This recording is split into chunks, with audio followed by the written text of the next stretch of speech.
अच्छे लोगों के साथ हमेशा बड़ा क्यों होता है? गीता में श्री कृष्ण ने दिया है अर्जुन को। इसका जवाब श्री कृष्ण ने अर्जुन को जवाब देते हुए समझे हैं। ये बात लोगों को उनके कर्मों का फल हमेशा मिलता है। गीता सर, आपने महसूस किया होगा कि जो लोग अच्छे कर्म करते हैं वो परेशान रहते हैं, वहीं जो बुरे कर्म करते हैं वो खुशी से रहे होते हैं। अच्छे कर्म करने वाले परेशान होते हैं कि आखिर उन्हें इतनी परीक्षा क्यों देनी पड़ रही है, जबकि जो धर्म की आड़ में है वह खुश है और जिंदगी का लुत्फ उठा रहे हैं। अगर आपके माँ में भी यह सवाल आया है तो आज हम आपको इसका जवाब देंगे। ये जवाब वो है जो भागवत गीता में लिखा है और श्री कृष्ण ने अर्जुन को दिया था।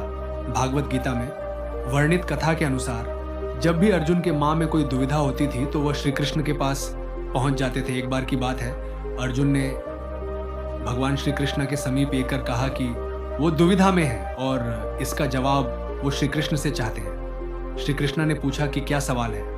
अर्जुन ने कहा, मुझे ये जानना है कि अच्छे लोगों के साथ हमेशा बड़ा ही क्यों होता है, वही बुरे लोग खुशहाल दिखते हैं। अर्जुन के मुंह से ऐसी बातें सुनकर श्री कृष्ण मुस्कुराए और कहा, मनुष्य जैसा सोचता है और महसूस करता है वैसा कुछ नहीं होता है, बल्कि अज्ञानता की वजह से वो सच्चाई नहीं समझ पाता है।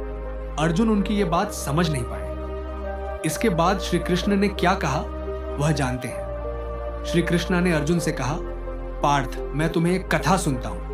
उसे सुनकर तुम समझ जाओगे कि हर प्राणी को उसके कर्म के हिसाब से ही फल मिलता है। प्रकृति हर किसी को अपनी रच चुनने का मौका देती है। अब वो मनुष्य की इच्छा पर निर्भर करता है कि उसे धर्म की रच चुननी है या धर्म की कथा शुरू करते हुए श्री कृष्ण ने कहा, एक नगर में दो पुरुष रहा करते थे। एक पुरुष व्यापारी था जिसके जीवन में धर्म की बहुत महत्व थी। वह पूजा पाठ में यकीन रखना था। वह हर रोज मंदिर जाता था और दान धर्म भी करता था और हर रोज भगवान की पूजा सकता था। वहीं दूसरा पुरुष बिल्कुल विपरीत था। वह हर रोज मंदिर तो जाता था लेकिन पूजा करने नहीं, बल्कि मंदिर के बाहर से जूते चप्पल चुराने। उसे दान और धर्म से कोई लेना देना नहीं था। समय बिताता गया और एक दिन बहुत जोर की बारिश हो रही थी। इस वजह से मंदिर में पुजारी के अलावा कोई नहीं था। ये बात जब दूसरे पुरुष को पता चली तो उसने कहा कि यह सही मौका है मंदिर का धन चुराने का।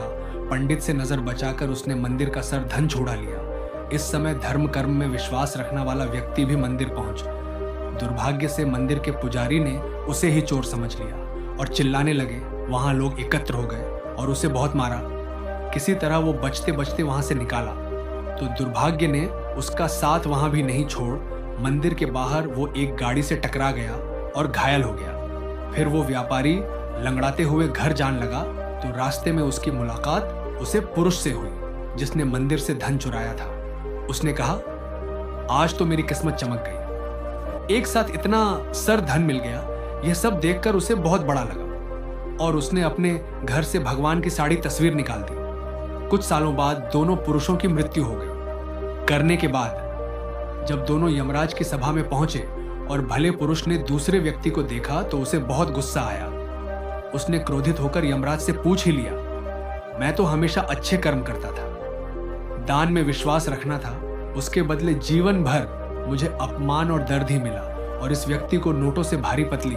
आखिर ऐसा भेदभाव क्यों इस पर? यमराज ने कहा, पुत्र, तुम गलत समझ रहे हो। जिस दिन तुम्हारी गाड़ी से टक्कर हुई थी वह दिन तुम्हारे जीवन का आखिरी दिन था, परंतु तुम्हारे अच्छे कर्मों की वजह से तुम्हारी मौत सिर्फ एक छोटी सी चोट में बदल गई। तुम इस दुष्ट व्यक्ति के बड़े में जानना चाहते हो। दरअसल इसके भाग्य में राजयोग था, मगर इसके कुकर्मों और धर्म की वजह से वह सिर्फ एक छोटी सी धन की पोटली में बदल गया। कथा सुनने के बाद श्री कृष्ण अर्जुन से कहते हैं, पार्थ, क्या अब तुम्हें तुम्हारे सवाल का जवाब मिल गया? ऐसा सोचना कि भगवान तुम्हारे कर्मों को नजरअंदाज कर रहे हैं, यह बिल्कुल भी सत्य नहीं है।